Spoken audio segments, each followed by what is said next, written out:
Good morning, students.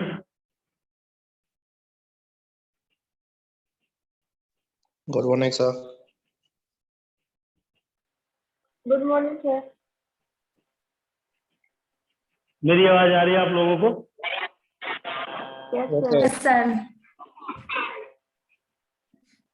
Hello. Yes, sir. आ रही है आवाज। ओके। तो आज की क्लास हम लोग जो स्टार्ट करने जा रहे हैं वो है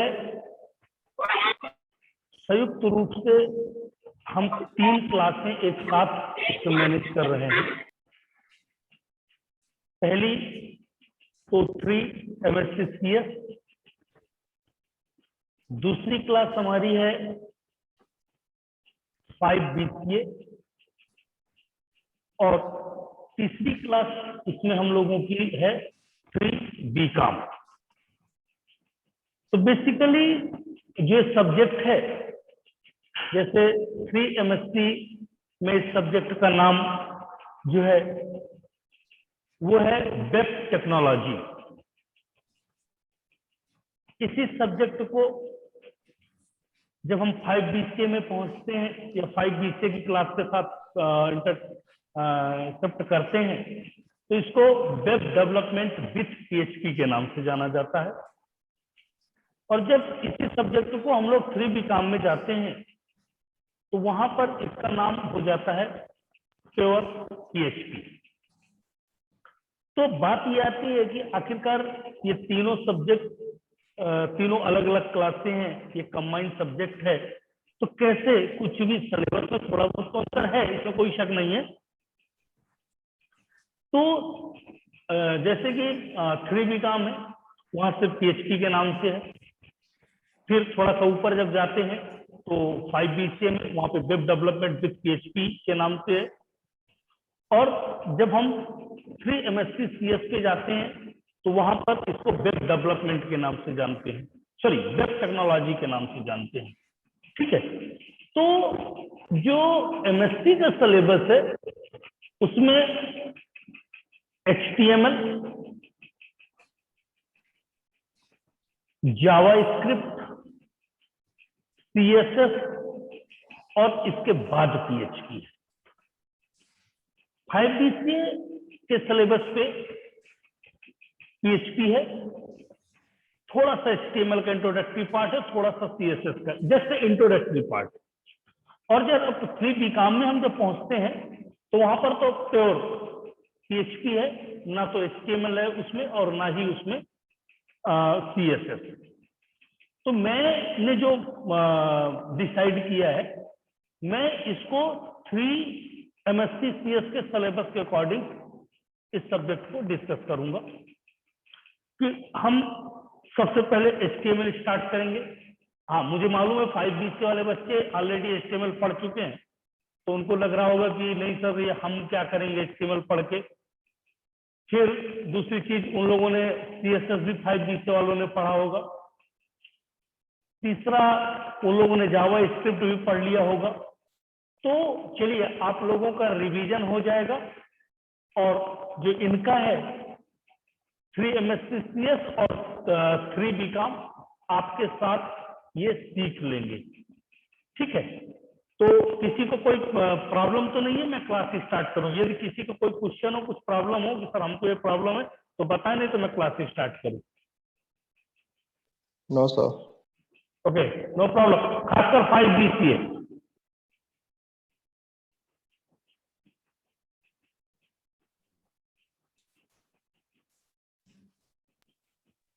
नो सर, स्टार्ट करिए आप क्लास। चलिए ठीक है। तो आज की क्लास हम लोग जो स्टार्ट कर रहे हैं तो सिलेबस हमारा 3 MSc CS का चलेगा। क्लास तीनों संयुक्त चलेंगी।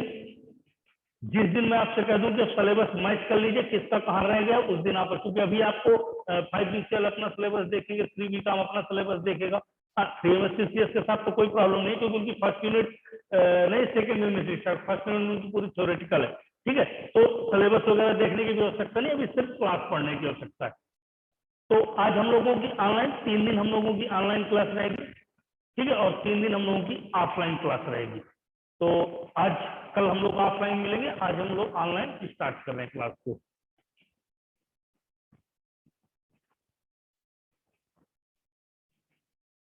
स्क्रीन आ गई आप लोगों के पास? Yes, sir. Yes, sir. Okay, तो अपन स्टार्ट कर रहे हैं वेब डिजाइनिंग कि आखिरकार वेब डिजाइनिंग होती क्या है।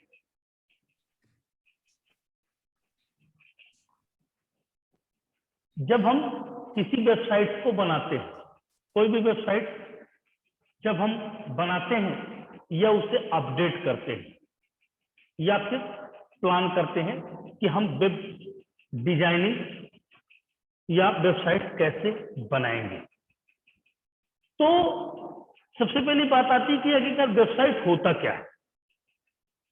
वेबसाइट का मतलब होता है कि हम हमारी वो सारी जानकारी जिसको हम लोग ऑनलाइन कर देते हैं, हमारे बारे में ऑनलाइन पूरी जानकारी पब्लिश हो जाती है और लोग किसी भी प्रकार की उनके पास प्रॉब्लम आती है तो उस वो प्रॉब्लम के हिसाब से वो क्या करते हैं, हमें मैनेज कर लेते हैं। तो जब भी किसी वेबसाइट को हम या तो क्रिएट करते हैं या फिर उसे अपडेट करते हैं या फिर हम बनाने के लिए प्लान करते हैं, उन सबको हम क्या बोलते हैं, वेब डिजाइनिंग कहते हैं। फॉर एग्जाम्पल, जब भी कोई कार्य आप नया स्टार्ट करने जाते हैं या नया कार्य करना होता है तो आप सबसे पहले क्या करते हैं, उसका लेआउट तैयार करते हैं, नक्शा बनाते हैं। जैसे कि एक बिल्डर जब कोई बिल्डिंग बनाता है तो वो बिल्डिंग बनाने से पहले क्या करता है, पूरा का पूरा उसका नक्शा क्रिएट करता है, लेआउट क्रिएट करता है। इसके बाद कहाँ पे कौन सी चीज कैसे उसको मैनेज करना है, वो सारी चीजें मैनेज करता है। उसी तरह से एक वेब डिजाइनर का काम वेबसाइट बनाना होता है, बिल्डर का काम बिल्डिंग बनाना है, वेब डिजाइनर का काम है वेबसाइट को बनाना। तो जब वेबसाइट को बनाता है तो उसके पहले वो कुछ प्लानिंग करता है। तो सबसे पहली बात तो हमें ये पता होना चाहिए कि वेब डिजाइनिंग के कितने पार्ट होते हैं। 2 पार्ट होते हैं वेब डिजाइनिंग के। पहला होता है फ्रंट एंड, पहला क्या होता है, फ्रंट एंड, और दूसरा जिसको फ्रंट एंड को हम लोग क्या बोलते हैं, क्लाइंट साइड। क्लाइंट साइड का मतलब क्या होता है, जो जैसे अभी मैं यहां पर काम कर रहा हूं, आपके सामने मेरी स्क्रीन शो कर रही है, ठीक है, तो आपके सामने वो स्क्रीन शो हो रही है, आप उसको देख पा रहे हैं। मैं यहां पर जो भी कर, क्योंकि ये क्लाइंट है, मेरे को मैं जो काम कर रहा हूं वो आप सिर्फ देख पा रहे हैं। यदि इसी में आपको कोई काम कर रहा हूं, मैं कोई एक पेज डिजाइन करूं और उस पेज में आपसे वहां से एंट्री भरा हूं मैं, आप एंट्री को इंसर्ट करें और मेरे पास वो आगे डेटाबेस बैकअप के रूप में स्टोर हो जाए, वो क्या कहलाता है, क्लाइंट साइड। जितनी भी वेबसाइट आप सामने देखते हैं, जो अब इसको इस तरह समझिए, आपके कंप्यूटर स्क्रीन में जो भी स्क्रीन आपके सामने दिखाई देती है और जिसमें आप कार्य कर सकते हैं, दिखाई वैसे नहीं देती, जिसमें आप कार्य कर सकते हैं, वो हमारा क्या कहलाता है, फ्रंट एंड वेब डिजाइनिंग अथवा क्लाइंट साइड। दूसरा हमारा होता है बैक एंड वेब डेवलपर, इसको बोलते हैं सर्वर साइड। सर्वर साइड का मतलब क्या होता है,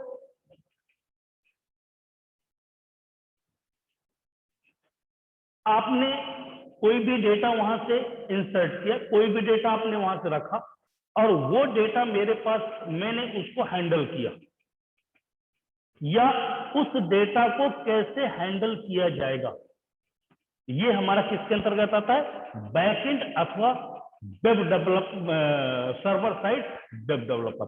तो वेब डिजाइनिंग कितने पार्ट होते हैं, 2 पार्ट होते हैं, एक होता है क्लाइंट साइड और दूसरा होता है सर्वर साइड। क्लाइंट साइड का मतलब जो क्लाइंट के लिए रीचेबल हो, और सर्वर साइड का मतलब जो डीबीए अर्थात डेटाबेस एडमिनिस्ट्रेटर के लिए, जो डेटाबेस को हैंडल करता है। अब फ्रंट एंड वेब डिजाइन, जैसे कि नाम से इससे पता चलता है कि front end web design front में डील करती है, फ्रंट में डील करती है तो सामने डील करती है, यानी कि उस हिस्से से जो कि यूजर मीन्स विजिटर को क्या हो रहा है, दिख रहा है। जो कार्य हमारे विजिटर को या यूजर्स को दिख रहा है उसे हम लोग फ्रंट एंड वेब डिजाइनिंग के नाम से जानते हैं। अब बात आती है कि वेब डिजाइनिंग आखिरकार है क्या, हम वेब डिजाइनिंग को कैसे मैनेज करेंगे। जब हम किसी भी वेबसाइट को ओपन करते हैं तो हमारे सामने जो भी वेबसाइट का लेआउट आता है, जो हमारे कंप्यूटर पे दिखता है, उसे हम लोग फ्रंट एंड डिजाइनर कहते हैं। इसे क्या कहते हैं, फ्रंट एंड डिजाइनर कहते हैं। और वो कार्य फ्रंट एंड डिजाइनर का होता है। जैसे आपका घर है मान लीजिए, तो आपके घर का जो फ्रंट पेज है आप उसकी डिजाइनिंग करते हैं ताकि लोग आपकी तरफ, आपके घर की तरफ क्या हो, आकर्षित हो। ठीक है, तो फ्रंट एंड जो वेब डिजाइनर होता है उसका सिर्फ मकसद क्या होता है कि वेबसाइट को अट्रैक्टिव बनाना, सुंदर बनाना, लोगों को अपनी तरफ आकर्षित करना।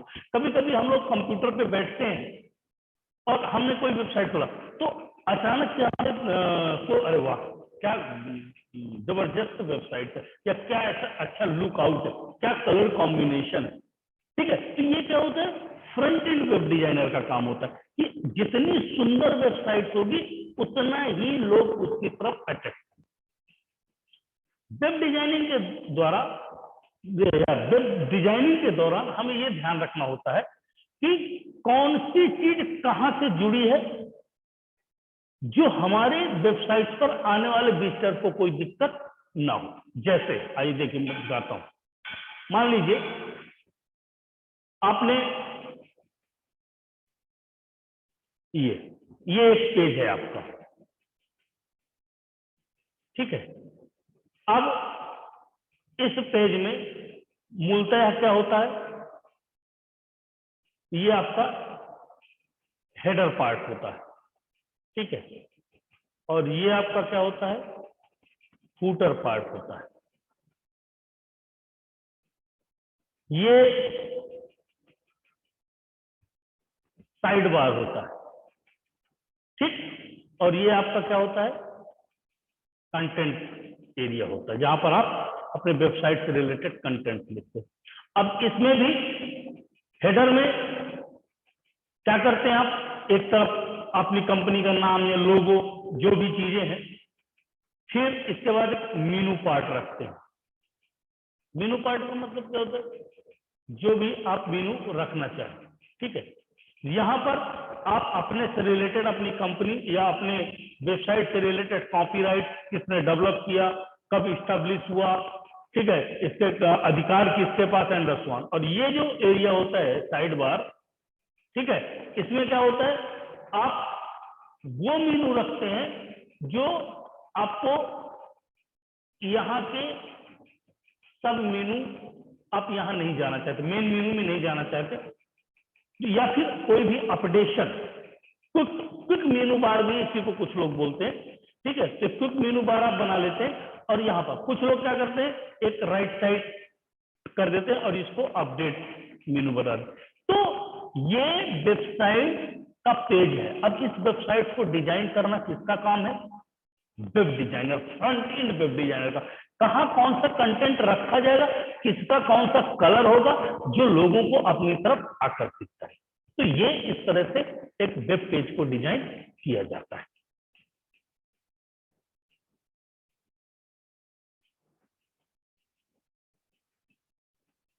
अगर यदि हम एक कार जो हमारे पास होती है 4 व्हीलर, उससे कंपेयर करें तो फ्रंट एंड डिजाइनर का काम गाड़ी को सुंदर बनाना है।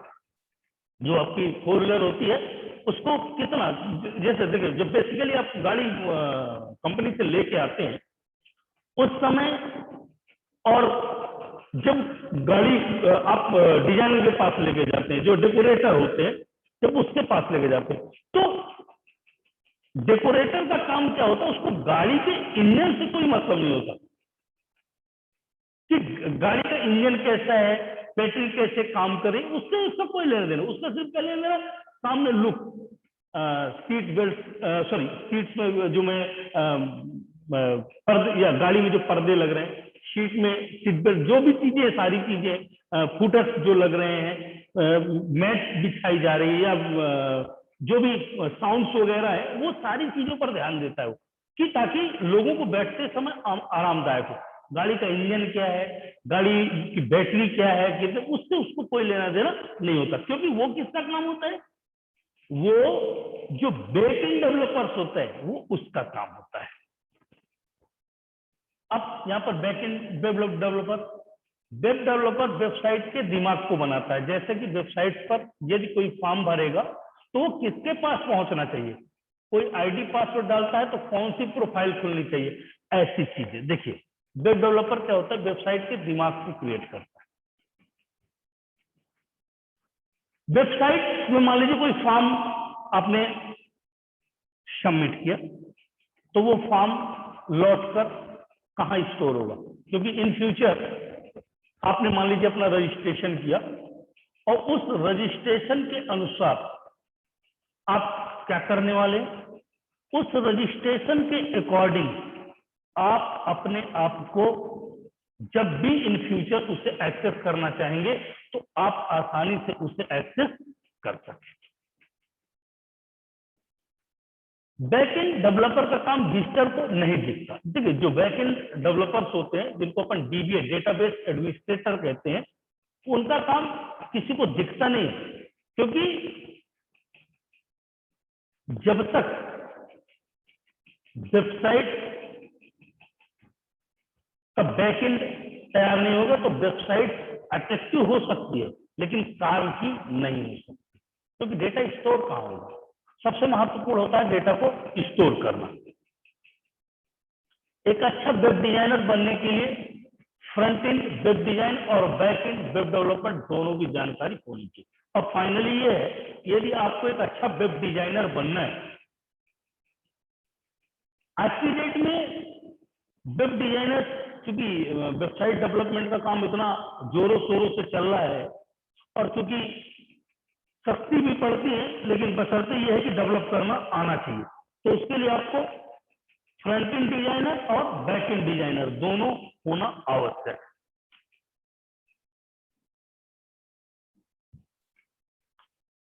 अब फ्रंट एंड डिजाइन के लिए क्या सीखें, सबसे बड़ी बात आती है कि हमें फ्रंट एंड डिजाइनर बनना है, उसके लिए हमें क्या सीखना चाहिए। हमारे दिमाग में बात आएगी ना कि हमें फ्रंट एंड डिजाइनर बनना, हम सीखे क्या। तो पहले हम फ्रंट एंड डिजाइन को सीखने से पहले क्या क्या शुरू करें वो देखिए। सबसे पहला आपको फोटोशॉप का बेसिक आना चाहिए, ठीक है। दूसरा HTML आपको आनी चाहिए। तीसरा CSS आपको आनी चाहिए, कैस्केड स्टाइल शीट, HTML का हाइपर टेक्स्ट मार्कअप लैंग्वेज। चौथा जावा स्क्रिप्ट आपको आनी चाहिए, ठीक है। पांचवा आपको बूट स्ट्रैप आना चाहिए। अब यहां पर तीन चीजें, तो चार चीजें आपको बेसिकली समझ में आ रही होगी। फोटोशॉप बेसिक क्या है, HTML आपको समझ में आ रहा है, CSS आपको समझ में आ रहा है, जावा स्क्रिप्ट। ये बूट स्ट्रैप क्या है, तो बूट स्ट्रैप ज्यादा सोचने समझने की आवश्यकता नहीं। जब PHP अपन स्टार्ट करेंगे तो बूट स्ट्रैप में वहां काम करेंगे, ठीक है। एक अट्रैक्टिव वेबसाइट डिजाइन करने के लिए हमें बूट स्ट्रैप का आना थोड़ा सा आवश्यक है। तो देखिए फोटोशॉप बेसिक का मतलब यहाँ पर सिर्फ इससे मैं आपको बता दूं, फोटोशॉप बेसिक वगैरह जैसे टाइटल वगैरह आपको बनाना है तो कोई जरूरी नहीं है। नेट में टाइटल बने बनाए टेम्पलेट पड़े होते हैं, हम वहां से टेम्पलेट डाउनलोड करेंगे और उसमें अपना नाम चेंज करके रख देंगे, तो फोटोशॉप बेसिक का काम हो जाएगा। हमको क्या आना चाहिए, HTML आनी चाहिए, CSS आनी चाहिए, जावा स्क्रिप्ट आनी चाहिए। तो सबसे पहले हमको क्या पढ़ना पड़ेगा, HTML, CSS और JavaScript, then HTML, then PHP। अब बैकएंड डिजाइनिंग के लिए आपके पास आपको क्या आना चाहिए,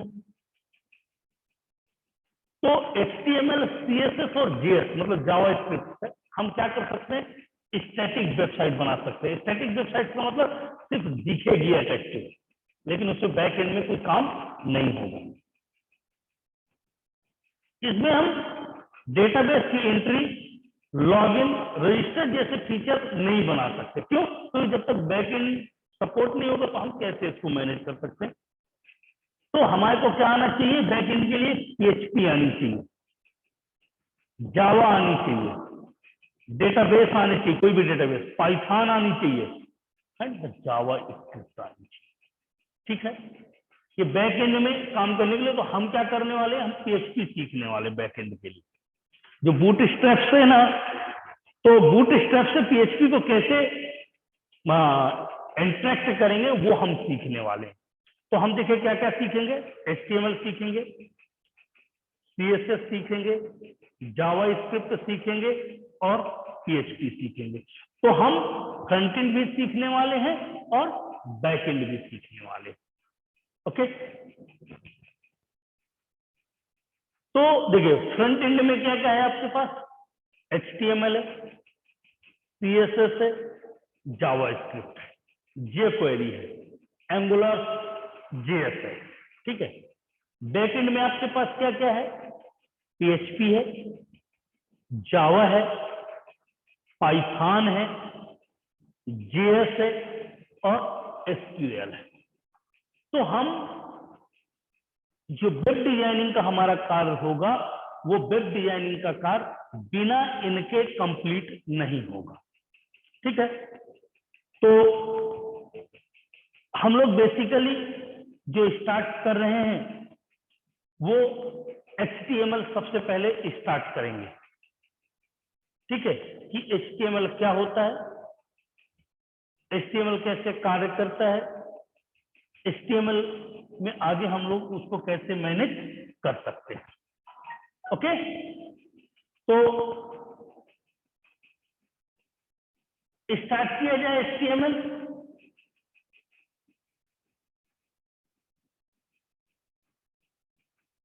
हेलो, Yes, sir. स्टार्ट किया जाए। Yes, sir.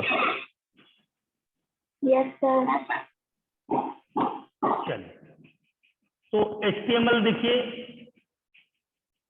क्या है। HTML में, HTML को कहा जाता है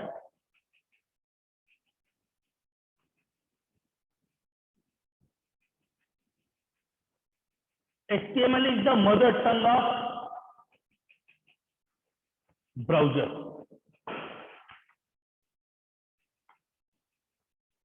HTML is the mother tongue of your browser। जो HTML होती है, मदर टंग का मतलब क्या होता है जानते हैं? मदर टंग किसे कहते हैं? मातृभाषा। हम लोग जो घरों में अपने लोगों से बात करते हैं तो डेफिनेटली हम कैसे बात करते हैं? अपनी मदर टंग पे बात करते हैं। और हम कहीं पर भी चले जाएं, कुछ भी बन जाए, लेकिन हमें हमारी मातृभाषा कभी नहीं भूलती है। वो जो मातृभाषा की हमारे टोन होती है वो हमेशा हमारे जुमा पे होती है। तो HTML क्या है? मदर टंग है। किसकी? हमारे ब्राउजर को। मतलब हम जो भी चीजें अपने ब्राउजर से कहना चाहते हैं तो वो HTML के थ्रू ही हम अपने ब्राउजर को कहते हैं या कह सकते हैं। HTML का जो पूरा नाम है वो क्या है? Hypertext markup language. HTML का पूरा नाम है हाइपरटेक्स्ट मार्कअप लैंग्वेज। इसके द्वारा वेब पेजों को क्रिएट किया जाता है और वेब पेज को क्रिएट करने के लिए विभिन्न प्रकार के टैग्स का भी प्रयोग इसमें करते हैं। अब बात आती है कि हाइपरटेक्स्ट है क्या? तो हाइपरटेक्स्ट क्या है? एक तरह का टेक्स्ट ही है, लेकिन वो नॉर्मल टेक्स्ट से थोड़ी से डिफर होता है। क्योंकि नॉर्मल टेक्स्ट हम किसी भी तरह लिख सकते हैं, लेकिन जो हाइपर टेक्स्ट होता है उसमें स्टाइल्स होती हैं, ऑब्जेक्ट्स होते हैं, इमेज होते हैं, वो हमें उसको हाइपर टेक्स्ट कहते हैं। HTML का जो कोड होता है HTML के प्रोग्राम को रन करने के लिए हमें किसी विशेष कंपोनेंट्स की आवश्यकता नहीं पड़ती। हमारे पास एडिटर के रूप में नोटपैड होना चाहिए और रन करने के लिए ब्राउजर होना चाहिए। इसके अलावा हमें किसी चीज की आवश्यकता नहीं है कि कोई स्पेशल सा सॉफ्टवेयर लेके आना पड़ेगा हमको। तो जो ब्राउजर होते हैं जैसे इंटरनेट एक्सप्लोरर है, नेटस्केप, नेविगेटर है, ओपेरा है, Firefox, Mozilla, Google Chrome and so on. इसमें से जो बेसिक ब्राउजर है वो इंटरनेट एक्सप्लोरर है, क्योंकि जब अपन विंडोज इंस्टॉल करते हैं तो हमारे सिस्टम में डिफॉल्ट रूप से इंटरनेट, अभी तो 10 पे माइक्रोसॉफ्ट एज के नाम से आ गया इंटरनेट एक्सप्लोरर, ठीक है।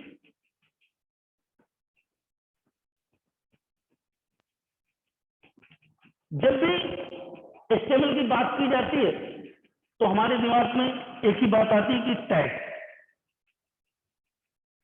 तो HTML is not a programming language. हम HTML कोई प्रोग्रामिंग लैंग्वेज नहीं है, वो क्या है? It is a markup language.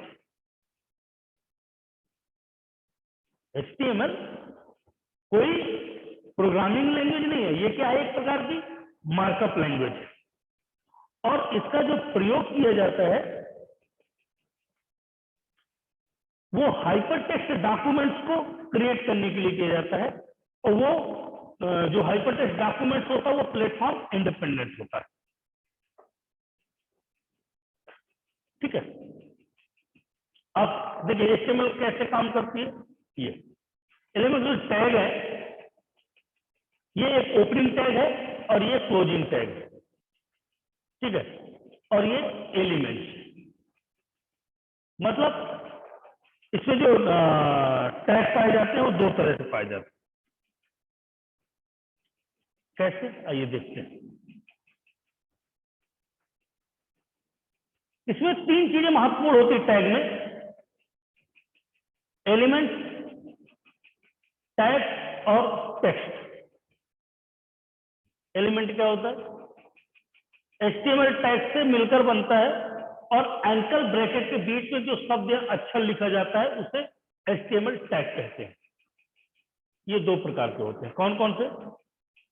एक तो होता है ओपनिंग टैग और दूसरा होता है क्लोजिंग टैग। कैसे? जरा देखिए। जब भी बात आती है टैग की तो मैं कैसे टैग बना सकता हूं? देखिए, जब भी एंकल ब्रैकेट, ये हो गया एंकल ब्रैकेट, और इसके अंदर जो भी मैं लिख दूंगा, मान लीजिए मैंने लिख दिया HTML, तो ये एंकल ब्रैकेट के अंतर्गत जो लिखा गया है इसे एलिमेंट। और सबसे बड़ी बात यह है कि ये ओपनिंग होते हैं और क्लोजिंग भी होते हैं। कैसे? ये देखिए,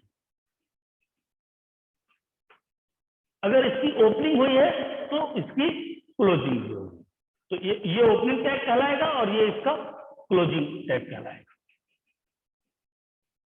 ठीक है। अब बात आती है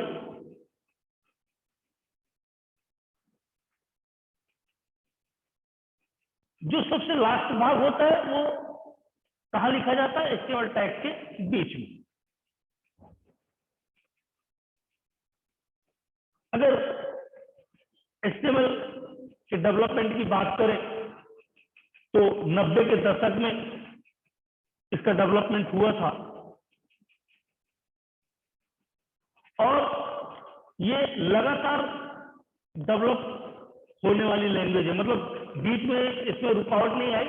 इसके कई वर्जन्स मार्केट में आ चुके। 1990 के दशक में जो HTML का डेवलपमेंट हुआ था, तो समय दर समय इसके जो भी वो है संस्करण या वर्जन है वो आ चुके हैं मार्केट में। इस भाषा को सर टिम बर्नर्स-ली ने डेवलप किया था। सर टिम बर्नर्स-ली ने इसको डेवलप किया था, और आज के समय में जो HTML के डेवलपमेंट का काम है वो W3C अर्थात वर्ल्ड वाइड वेब कंस्ट्यूट ने एक संस्था है, उसने इसे जो है अब डेवलप करने का जिम्मा ले लिया है। मतलब जो भी इसमें डेवलपमेंट्स होते हैं तो समय समय पर इसमें जो चेंजेस होते हैं उन्हें वो उस चेंजेस को वर्जन्स के रूप में आगे मैनेज करती है। ये एक संस्था है जो आगे चलकर इसमें जो भी वर्जन्स या जो भी चीजें होती हैं उन्हें वो मैनेज करने की कोशिश करता है। और जो बर्नस ली थे 1989, मतलब 90 के दशक की बात मैं जब कह रहा हूं तो 1989 में इसकी शुरुआत हुई थी, लेकिन पहला वर्जन जो इसका आया था वो 1991 में आया था, 1991 में।